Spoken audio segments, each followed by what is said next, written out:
Sajigwa ni usajili ambao ulitajwa sana na Young Africans, na hata kuna nukuu moja ya rais wa Young Africans Engineer Hersi Said aliye kusema huu ni moja kati ya usajili ambao walianza kuufuatilia muda mrefu sana. Baadaye kijana akatoka, lakini bado na hatimaye ni kama ndoto imetimia kwa Alan kujiunga na Young Africans. Inaweza kawa ni ndoto ya rais wa klabu kwa sababu alishazungumza matamanio ya kumpata huyu mchezaji. Lakini Young Africans wanaongeza nguvu kwenye eneo la safu ya ushambuliaji kwa sababu ni kiungo mshambuliaji pembeni. Pembeni. Wanakuja kuongeza nguvu kwenye eneo lile. Uhitaji ulikuwa ni mkubwa kwa kiasi gani, na standard ya mchezaji ambaye anakuja wana Yanga wategemea nini? Ya uhitaji ulikuwepo. Juu tangu msimu umeanza Yanga imekuwa imara upande mmoja. Sasa upande ambao anacheza Pacome ambao ni upande wa kulia. Ni upande wa kushoto. Upande wa kushoto. Kulia kule ambako mara nyingi kwa anatumika Clement Mzize na Max ulionekana kidogo una shida.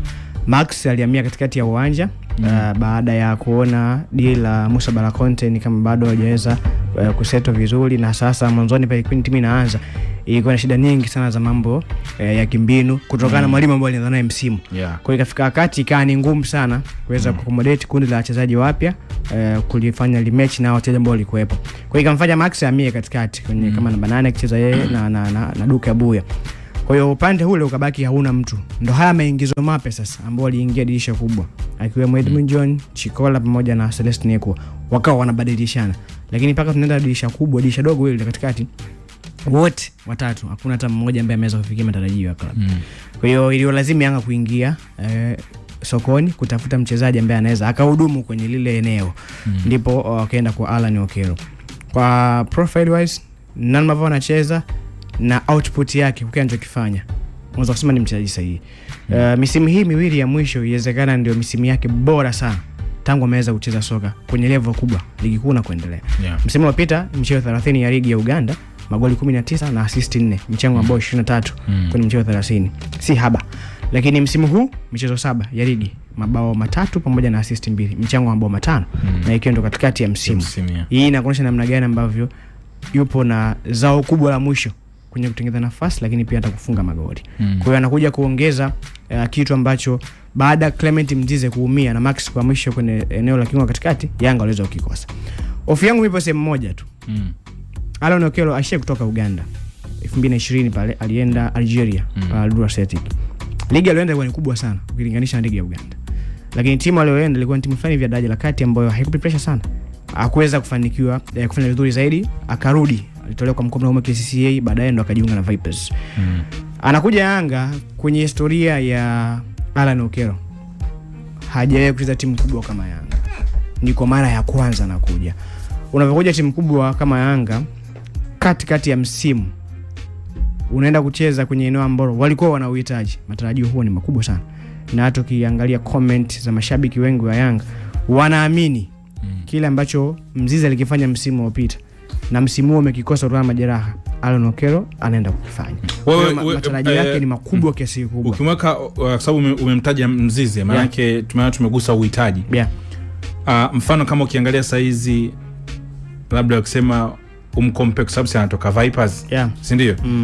Ukienda Yanga anaweza akafanya zaidi ya vile ambavyo amekuwa akifanya Mzize, au Mzize yupo juu. Kwa maana amekifanya Mzize kwa misimu hii, Mzize yuko juu ya Alan Okello. Kwa maana ukitoa numbers au performance add numbers. Ni kwa ligi ambayo Mzize ameicheza Tanzania hii misimu 3, hata msimu uliopita na club alikuwa anacheza.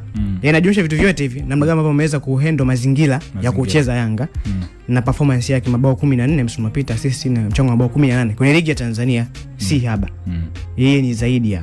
Lakini Alan Okello sio mbaya. Mimi hofu yangu ipo sehemu moja. Ni first team material, unamwona kutokana na uhitaji, nafasi ya kwanza, kutokana na uhitaji wa Yanga hivi sasa. Aenda kosti ya kwanza. Lakini ingetokea lile eneo Clement yuko fit, Mzize na Max hatumiki katikati ya uwanja, bado anacheza wide huu upande wa kulia, angeenda kusubiri. Na hili ndio eneo ambalo siku za karibuni Brain Ekua amekuwa anagawa mitazamo ya watu kwenye ile winga ya upande wa kulia, kwamba bwana Ekua ni amekuwa machachari tu, atakufurahisha, atakimbia, lakini mfululizo wa matendo sahihi ndio imekuwa changamoto. Kwa hiyo watu wasione kwamba labda Yanga wanasajili tu, lakini kimahitaji kwa kile ambacho kimeonekana amegusa hapa eneo la kiufundi ni Sadio, kwamba kuna time unamuona Maxi ni kiungo wakati ambaye yuko based upande wa kulia, lakini katikati majukumu yalibadilika na Yanga imekuwa ni timu ya mawinga kihistoria. Kihistoria imekuwa ni timu ya mawinga. Japokuwa ukienda kwenye mapinduzi kwa mechi ambazo wamecheza, utaona saizi hawajategemea sana mawinga katika kutengeneza mashambulizi. Wanapita sana katikati ya uwanja. Mechi ya mwisho ilikuwa dhidi ya Singida. Ukiangalia pasi ya kiungo cha kati kwenda kufunga, of course ni bato ambalo limeanzia kwenye kiungo. Hata mechi ambazo kadhaa walicheza nyuma pia scenario ilikuwa ni hiyo hiyo. Lakini kwa engo ya mawinga recent tunajiona kwamba wakiwatumia sana kwa kuwa wanaharusu sana fullbacks. Maana kile unamzungumzia Mohamed Hussein labda akapata nafasi Israel Mwenda kucheza, wanawaachia yale maeneo waweze kufanyaje, of course kuongeza idadi juu. Lakini hawa ambao tulikuwa tunajaribu kuwatemu kama ni mawinga tuongezeka ndani, kuongeza idadi kwenye eneo la namba 10. Kwa hiyo ukijaribu kuangalia kwa performance ambayo kaionyesha Fozi Celestine Ekua, alikuwa analeta mitazamo tofauti. Kuna wengine ambao wanaamini Fozi ni mchezaji mzuri ambaye anaweza kufanya kitu kizuri zaidi, lakini end product yake ndio ambayo ilikuwa na changamoto. Sasa kama una winga mmoja Pacome Zouzoua anafanya vizuri zaidi kwenye ile eneo na hahitaji maelezo mengi sana. That means kwamba ile eneo ambalo alikuwa anakosekana Mzize, inabidi upate mtu mwingine ambaye ana uwiano sawa. Unaenda kwenye mechi nzito zaidi za ligi ya mabingwa barani Afrika, Al Ahly, unahitaji kuwa na mtu ambaye ni timilifu kwenye ile eneo. Ukimwangalia Alan Okello kwa na sifa tu atakuwa top scorer kwa msimu uliopita, lakini sio kwa top scorer tu. Tutazungumzia katika idadi ya goli 19 ambazo kafunga kwenye Premier League, ni kuiwezesha timu yake ya Vipers kuweza kuchukua ubingwa wa ligi ya Uganda. Kwa hata kama anakuja kugain experience for the first time kucheza timu kubwa, lakini tayari huwezi kuondoa sifa ya msimu uliopita. Yaani hatuzungumzii tu kwamba Kasuga akachukua ubingwa, ila tunaangalia mchango wake. Kwa hiyo Okello anachokuja kukigaini kwa wakati huu ni kuendeleza kile alichokifanya kwa msimu of course uliopita. Kwa hiyo kwangu mimi kwa Young Africans kwenye eneo la winga ya kulia ambako Ekua kapewa nafasi, tumemwona Edmund John kapewa nafasi, of course FN Chikola pia kapewa nafasi, lakini hao wote mpaka saizi kwa games zilizochezwa of course hajaweza kwa maana ya Edmund John pamoja na Ekua imetosha. Chikola pia FN Chikola. Lakini sana hawa wawili naona kama ndo Chikola aliingia na kutoka baada ya kidogo lakini Edmund John na Ekua ndio wamejikuta wanajirudia na hakuna aliyeweza kucement ile eneo kwamba hii ni namba ya kwangu. Kwa hiyo kwa Okello labda kwa hizo numbers ambazo tumetaja ambazo nazo, kwa hiyo mwana Yanga au mdau wa kawaida, kwa sababu unajua wachezaji huwa tunaona kwenye matukio machache. Kikubwa zaidi itakuwa ni numbers, tutaona kwa timu za taifa au kwa upande wa clubs kama timu inashiriki kwenye mashindano makubwa.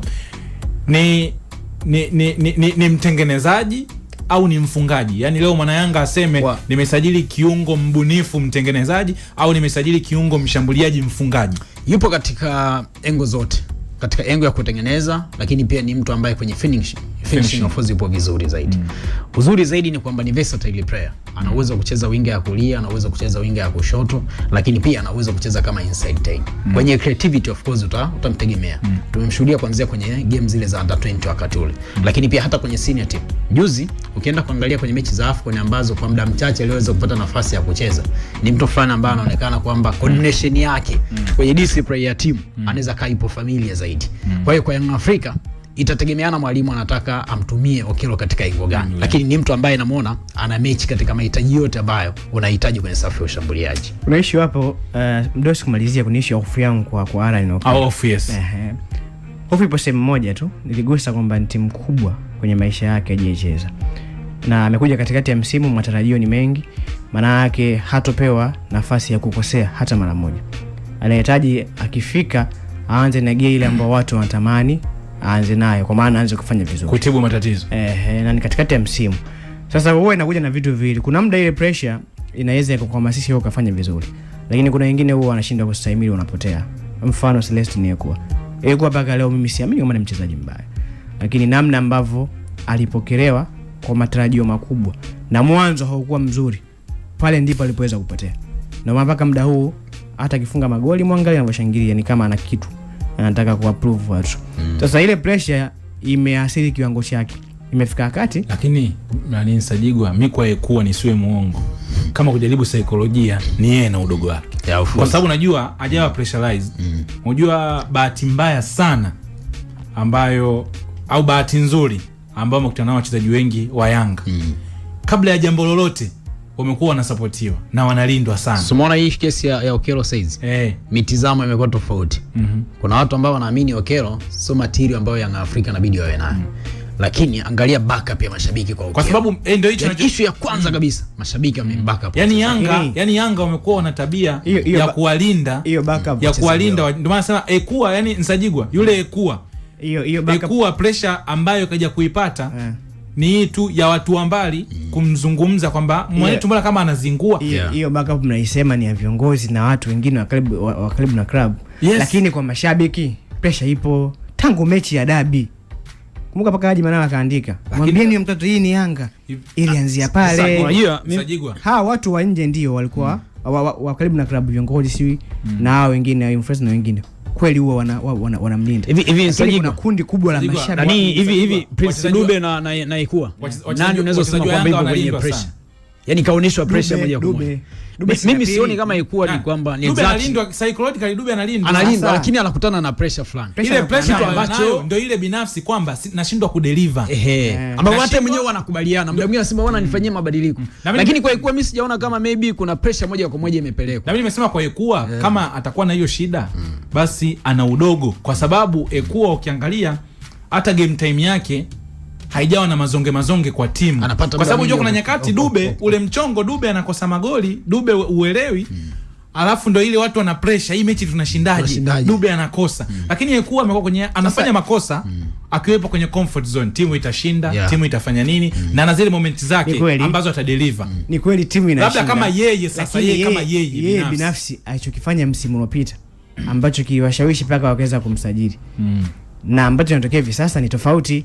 Kwa hiyo sio tu kwamba labda timu haishindi. Hata Okello, yani juu ya Yanga anaweza kashinda ubingwa bila hata Okello. Hata akija asipofanya vizuri amesha omba Yanga basi ushinda ubingwa. Anaweza kashinda. Kwa mazingira ya Okello. Mazingira rafiki. Lakini yeye binafsi ana vitu vyake alivyofanya. Yani hizo bao 10 za ligi ya Uganda msimu uliopita. Amekuja Yanga akiwa na mwanzo mbaya. Kuna namna ambavyo yeye mwenyewe kama sio mstahimilivu pressure zake mmea, ndio ambacho imetokea hata kwa Ekua. Mimi nadhani timu inafanya vibaya, Nsajigwa ni yeye binafsi. Nadhani swali kubwa liwe tu Alan Okello huyu ambaye kaanza kuzungumzwa tangu 2019 leo anakuja kupatikana. Ni mchezaji ambaye anaweza akaingia kwenye kikosi cha Yanga cha kwanza. Nafikiri question mark ibaki kama una wasiwasi, kwa sababu unajua kuwa kwenye top level, si ndio? Kwa maana of course nikaje cheza timu kubwa ya material kama ya Yanga, lakini kwa hapa alienda akacheza akatolewa kwa mkopo akaenda na Paraduso Yanga baada ni zile kuwa national team material unaaminiwa unaanza, maana kuna maturity ambayo tunaamini yanayo. Nafikiri labda swali pekee litakalobaki ni hiyo adaptation sasa, kwamba huyu mtu zingira saikolojia kijumla nini anaweza akaingia, na mkasema kwenye kikosi cha kwanza, mfano kama saizi kwa kiwango chake namba ipo haipo. Kwa sasa namba ipo, basi mchawi muda game kwa saizi kwa kesi ambayo Mzize alikuwa Mzize Max kwa 100 katikati anaanza Nsajigwa na Bogasti ndo watu wenye mashaka. Wanasema story hizi za Wandakidi si ngeni mjini. Ni kweli. Lakini sisi tusubiri. Young Africans pia wanaonekana wanataka kujiboresha zaidi pia kwenye eneo la mshambuliaji. Inaonekana bado kuna usajili wa mshambuliaji. Kwamba ni majibu ya dirisha kubwa alifeli. Inawezekana kwa sababu Andiboeli hatujamwona. Prince Dube aliletewa msaidizi, ameshindwa kuchallenge. Kati ya Boyeli na Dube kwenye hii nusu msimu nani kafeli nani kafaulu? Boyeli hajapata game time ambayo inaweza kufanya judgment. Umeona sasa nataka na bao mbili. How come tuseme mtu kafeli? Watu kocha discipline yake. Muda mwingi mazoezini. Sio mbaya. Kesi mazoezini. Kesi mazoezini. Mwalimu anaona mazoezini anafanya vibaya, lakini akipewa muda mdogo anafunga. Sasa Nsajigwa huko sio watu tunaona dakika 90. Sio mazoezini. Unajua wanafanya muda wa mazoezi ni mkubwa zaidi kuliko muda wa mechi. Usiona wanavyotofautiana mawazo kwa Ekua. Mbona anapata muda mwingi wa kucheza? Kwa sababu Nsajigwa. Labda tuulizane swali. Ndio. Yanga imesimamiwa na makocha wangapi? Hapa katikati. Mpaka saizi watatu. Tangu usajili wa Boyeli. Watatu. Mabedi si mechi moja tu. Mabedi mechi moja. Simamia ndio. Watatu. Sasa yani inakuwaje kwamba kwenye mabadiliko ya benchi la ufundi bado ambaye anaaminiwa ni yule mmoja? Kwa nini huyu mwingine haija? Kwa sababu kama kwa Simba tulikuwa tunajiuliza Fadru vipi? Si ndio? Kuna zile mechi za awali kwa Soa. Not Fadru, nani? Pantev. Si ndio? Kuna muda kocha anapiga mechi no striker. Of course. My friend. Niwasikia tukasema huko mazoezini kuna nini kinatokea mpaka kocha ana mastreka watatu wote anawapigia benchi. Acheza mechi 2 mechi 3. Mechi kama 2 hivi. Moja ya ligi, moja ya kimataifa. Kimataifa alicheza 4. Kimataifa alicheza 4. 2 zile za wale Hanzi na striker. Swatini na hizo za Tomakundi. Anaona mechi 5. Anaona aanze na mechi 5 kocha za mashindano. Una mateka watatu strikers. Mtala anacheza kama inside 10 force number 9. Una Soa, una Mwalimu, una nani? Mukwala Steve. Maki mazoezini.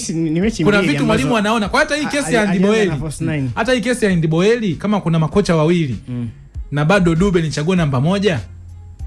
Basi inawezekana Dube ni beta zaidi kwenye mpango wa awali yuko mazoezini kuliko Andy. Kesi ndio maana Yanga saizi wanataka kuliboresha hilo eneo. Mimi hoja yangu sio kwamba labda kufananisha Dube na Boyeri. Hoja ya kusema huyu amefeli. Yaani mnapima nini kwamba Boyeri kafeli? Sasa kama watu wanatafuta striker maana yake kwani Boyeri alikuja kwa ajili ya nini? Inawezekana ukawa umeondoka sio kwamba umefeli, labda mwalimu tu hajalizika na namna ambavyo unacheza. Usajili wa Boyeri au wewe sio na aina yake ya mshambuliaji anayemtaka. Zote ni sababu hizo. Ndio makocha wawili. Au Pedro wanafanana makocha. Wanafanana. Namna ambavyo wanahitaji wachezaji wa eneo hilo. Bwana, hii kipenga Extra East Africa TV na East Africa Radio unatusikiliza na kutazama. Ilikuwa ni usajili wa Alan Okello huyo, na tumeweza kuzungumza challenge na kile ambacho tunakitarajia. Tunaambiwa maneno yasiwe mengi sana. Tarehe 23 hii hapa inakuja mechi za kimataifa, lakini pia kutakuwa kuna mechi za ligi, na mkimbize mpepete utakuwa ni mkubwa kweli kweli. Una kikosi kipana cha wachezaji 40 kama ambavyo inahitajika, au umesajili 15 wengine wote bebesha wakati ndo huu ni kwenda mpepete. Kumbuka ndo kwanza ligi kuu soka Tanzania bara ni mbichi. Mashindano ya kimataifa ni mechi 2 bado 4 na ni back to back itakuwa ikichezwa. Upana wa kikosi chako ukoje? Tunapata mapumziko mafupi, tutarejea. Mimi ni Ibrahim Kasuga, Brain Mpogole yupo pamoja na Nsajigwa Senior.